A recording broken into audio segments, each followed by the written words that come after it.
Hello, everybody. I'm Lisa Shield, and welcome to Lunch with Lisa. We were going to have a very special guest today, but I think that we will have to reschedule her for next Monday. And today I am going to do an impromptu podcast about what the number one quality is to look for in a partner. I think this is something that very, very, very few people really understand. We are out there and we have these big old long ass lists of all the things we think we want and need. And we make them up. A lot of times they're based on all the things we didn't get in our last relationship that we think we have to have in this next one. And we miss the most important thing of all. And to me, if I had known this, it could have changed the course of my life. Knowing this one thing would have changed my life, my dating life. And I think that what happens is we hear all of these things like, oh, I want somebody who's educated, and I want somebody who loves to travel, and I want someone who's kind. I want someone with integrity. All of these things are wonderful qualities, but we overlook this one most important quality of all. I'm curious if anybody knows what that would be. Think about it. I really want you to stop for a moment and think about what is the number one quality that we should all be looking for in a partner. And it is the single most important thing, because without this one quality, you can never, ever, ever have a true relationship. And it's the thing that I hear over and over and over again when I talk to women on the phone. It's the thing that most women tell me they're struggling to find, and that most of the men that they meet are lacking. Anybody know what that would be? I'm curious. So one of our listeners said self-awareness, having done the work on himself. Well, this is a piece of it. This is a piece of it, but it's something even more specific. It's a quality that is even more specific than just self-awareness or doing the work on himself. In fact, I'll tell you a little story here before I reveal what this quality is. So when I was dating, I was out there and I was dating, and I met a man who had worked with my teacher, Don Miguel Ruiz. He had been one of Miguel's students. And I had always thought, oh, I'm going to meet somebody through all this spiritual work that I'm doing. And we got into a relationship. It was a very, very brief relationship, but he didn't have this quality. And for all the work that he'd done, for all of the, time he had spent with Don Miguel, and yes, Boss Lady's School of Love and Life got it right, emotional availability. So the number one most important quality you must look for in your next partner is emotional availability. If a man does not have emotional availability, then you can't have a connection. You will never, ever, ever be able to build a connection with him. And that is the end of that. It is like beating at a door that will never open. You will be there. You will be trying to connect. You'll be trying to establish caring and connection, and you will never, ever be able to create that. A lot of us think, oh, well, I've done all this work and I'm so special, and you meet these guys and They come on, many of them, very strong because it's not that they don't want a connection, it's literally that they're incapable of having one. And so they meet a woman that they really like and they think, oh my God, maybe this time it'll be different. They rush in, they feel all this emotion. But then when push comes to shove, they get scared and they pull away. And this lack of emotional availability, or what some people call avoidant attachment, kicks in, and it is so deeply ingrained in specifically in men. Of course, women, I was also um, very avoidant. So I know what this is like. I know what it feels like.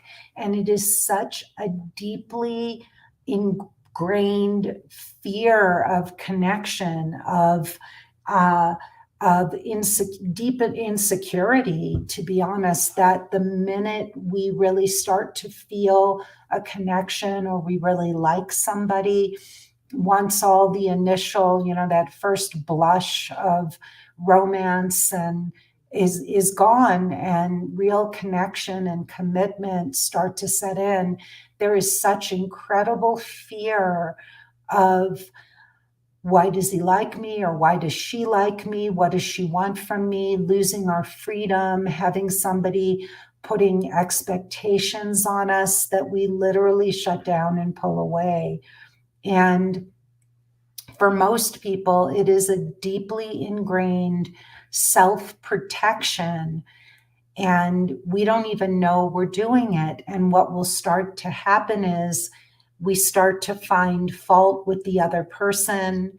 One minute it's like, oh my God, this person's so wonderful. Isn't this great? And one little thing can happen, and it can literally just create a complete reversal of feelings, and that fear kicks in and that person will pull away. So it's an awful, awful, awful thing. And to be honest, you can try to jump through hoops. You can talk till you're blue in the face. You can self examine and adjust your behavior and think that you can bring that person back around. And the truth is, once that switch has been flipped inside of the avoidant, there's almost no going back from that. I know, because I've been there. Once I started, when I would, even with friendships, when I met somebody that I really liked, and I thought, oh, this is going to be my new best friend. And then the second something would happen where maybe she would cancel a date with me, or I might think that she met another friend, and maybe I felt threatened by her having another friendship with someone else. It didn't take much to, trip that wire or flip that switch. And there was no going back from that for me. I would start to develop, like, my fear and my mistrust would kick in. And suddenly this person would go from being the most amazing person I've ever known to being the devil. And if anybody, I don't know if any of you have ever been involved with a love bomber, or somebody who's avoidant, who was really crazy about you in the beginning, and you thought, oh my God, this is it, this is so amazing. And it's like the Twilight Zone, Dr. Jekyll and Mr. Hyde. Here's this person who just is so wild and crazy about you in the beginning, and it's like, oh man, like, this is it, this is everything I've been looking for. And then, like that, they start to flip. It's just the worst feeling in the world. And it's so hard for the person who is not avoidant, because you start to second guess yourself and think, oh my God, I must have done something. It's my fault that this is all happening. And the truth is, there's nothing you could have done. It was going to play out this way, whether no matter what. You could be the most perfect person in the world. And the minute you try to attach to this man, he's going to get scared and run away. The minute you want to go in, get into a committed relationship.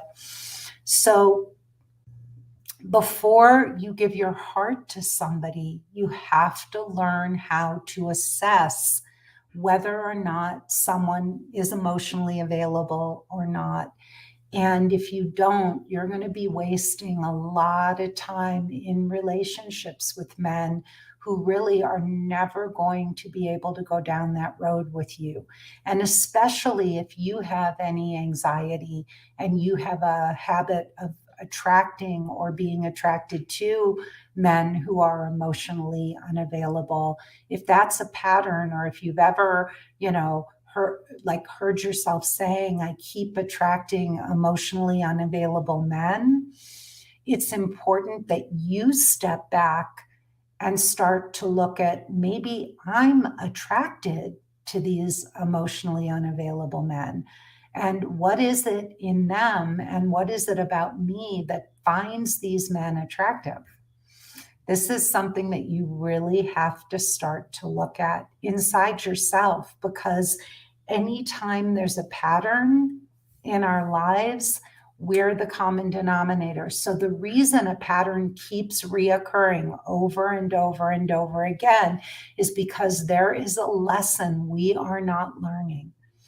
So if you find yourself saying, oh my God, all I keep meeting are these emotionally unavailable men who ghost me the minute I start to show interest in them, or, we get involved in a relationship and then I turn around and the minute I start to like them or really, talk about where is this going or whatever, these guys just turn around and they say, well, I wasn't looking for a relationship.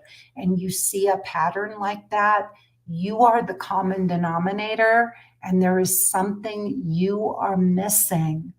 There's a lesson that you are not learning.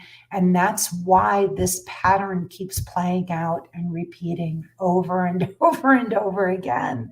So you got to look at yourself, and you have to ask yourself, what is it about me? Why am I so attracted to these men? Well, the truth is, avoidant men who are emotionally unavailable, ironically, in the very beginning, they seem incredibly interested because, they aren't available. It's really easy to be interested when you're not available. It's really, really easy. That's one of the reasons why avoidant people who are, don't show a lot, it's not that they don't show interest. They come on strong in the beginning, but there's something very attractive about people who are hard to get, who you have to actually work for, where you have to actually work at trying to get them. There's something really that comes across as confident and sexy about people like that, that makes them seem like they've got a lot of self-confidence. But the truth is, they're not open, they're not vulnerable, they're afraid to commit. And you see, once commitment happens, once two people start to actually admit that they both are attracted to each other, that they both have interest in one another, that's when a real relationship starts. You don't ever have a relationship until both people have both feet in. That's when you have a real foundation for a true relationship. And many of the women I work with have never, ever, ever experienced that. They've never experienced what it feels like when two people have both feet in and are actually wanting to explore a real future together. And I think many of you, if you're going to admit to yourself, you've had one foot in and one foot out, And the way you know that is because you're always gauging and measuring your responses or your reactions based on, well, what you see the other person doing. Does that make sense? You're watching the other person and you're gauging how you're going to react and respond. You're waiting for the other person, you're waiting for the response from the other person, but you don't have both feet in. Because here's the difference: when I started to do this work on myself and I realized that I had, a true anxious avoidant attachment style. If somebody liked me, I wasn't interested in him. If I liked somebody, I would get incredibly anxious. So it was one extreme or the other, but I never was fully in a relationship ever, until even with my ex-husband, who I was married to for, we were together for a total of 13 years. I always had one foot in and one foot out the entire time. I would tell myself I could do better. He's not really my guy. And I was braced to run at any moment through the entire relationship. And one day I had a conversation with myself and I said, Lisa, you need to look at this. You've got to look at what you're doing here. And if you meet somebody, you've got to start to look at what it's like to have both feet in a relationship and not be poised to run. And that was a huge turning point for me. It was a major, major turning point. And, to be honest, it was just a decision I made. And I said, if I meet the next guy I meet, if I decide that I'm going to explore a relationship with this person, I'm going to have both feet in.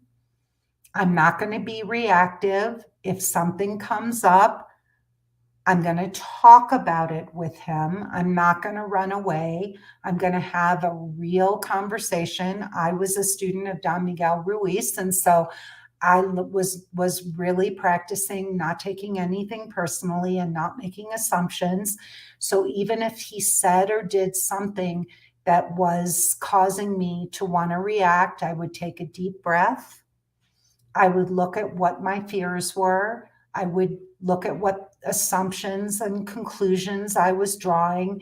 And then I would very calmly go and say, there are some things I don't understand about what happened. Can you please help me out here? I really want to understand where you're coming from.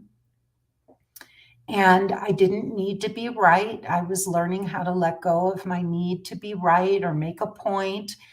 All I wanted to do was understand the other person's perspective so that I could make a clear decision about how I felt and whether or not I wanted to move forward in a relationship with this man. But I learned how to have both feet in and stay calm, be non-reactive, and not run. So you have got to start to learn how to gauge whether or not these men are emotionally available or not. If you don't do this, you are wasting time. You are throwing away weeks and months and years of your life out in the dating world, hoping and wishing and praying that you're going to just somehow stumble across a secure man, and that things are going to align, and that for many of you that you're suddenly going to start to become secure.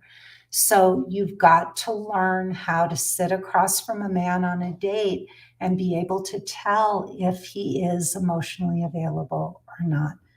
This is what I teach women in my 12-week emotionally naked dating program. They learn how to get a handle on their own avoidant or anxious attachment style. Most women are anxious, but some of us are avoidant. So you first have to learn how to look at how to assess what your attachment style is, you've got to start to explore what it would look like for you to develop a secure attachment style and start to have both feet in. How does a secure person enter into a relationship? How does a woman who's not anxious or avoidant show up? And then you've got to start to learn how to trigger a man's avoidant attachment style. And if you don't learn how to do this, all bets are off. You are going to keep spinning your wheels, hoping for a miracle, and waste years, months, or weeks, or years of your life if you really don't learn how to assess this. One of the biggest mistakes a lot of you are making is that you're entering into these relationships, and the guys seem great and they're showing up and they're having a girlfriend experience, but they're not committing to you. And you're making the mistake of going along in these relationships and thinking, oh my God, it's going so well. He seems interested. He's showing up. He's saying and doing all the right things. And of course, these guys will do that. They'll do that until they don't. So you have got to learn how to quickly assess whether or not they are emotionally available. And this is something I teach the women in my program how to do. So if you are ready to find true love and you're sick and tired of going in and out of relationships with men who prove to be avoidant, and maybe you're tired of not having a handle on your own anxious or avoidant attachment style as well, and you really want to find a true plan, a way forward, a path for getting this solved so that you don't have to have more learning experiences. I know a lot of you, I get on calls with a lot of women and they are so proud of the fact that, well, I learned from every relationship, and this isn't just wasted time. Yes, it is. You don't have to keep having more learning experiences. That could go on forever.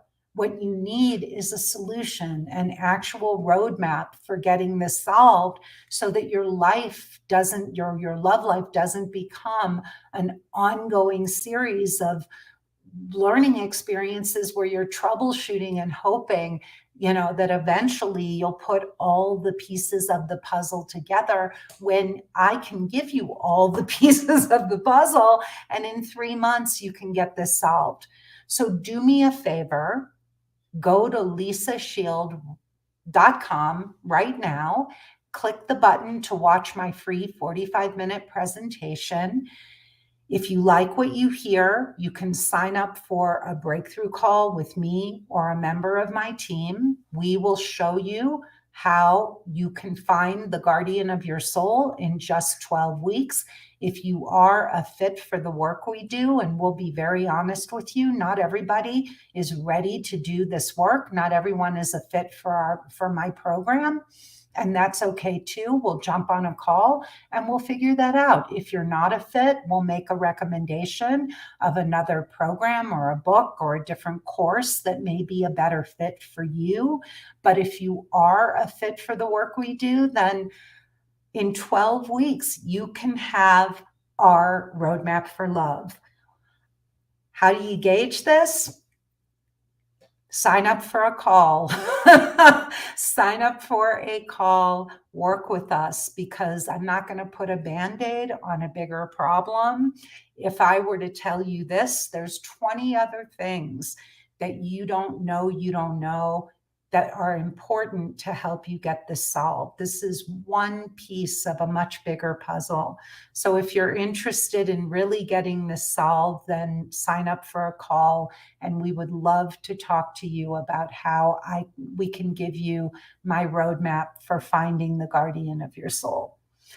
Please like and rate this podcast. I do 2 episodes every week. I do this episode, Lunch with Lisa, and I also do an absolutely amazing episode with my husband called Getting Inside the Right Male Mind, where you get to hear my husband's perspective on love and dating and relationship and all. I think he is the bomb. So you definitely want to check that out.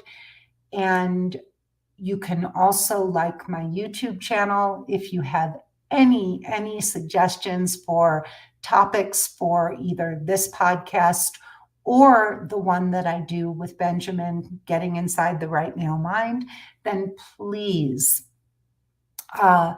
send those requests to podcast@lisashield.com. I'm Lisa Shield. This has been Lunch with Lisa. Please come back and see us again. Have a great day, everybody. Bye-bye.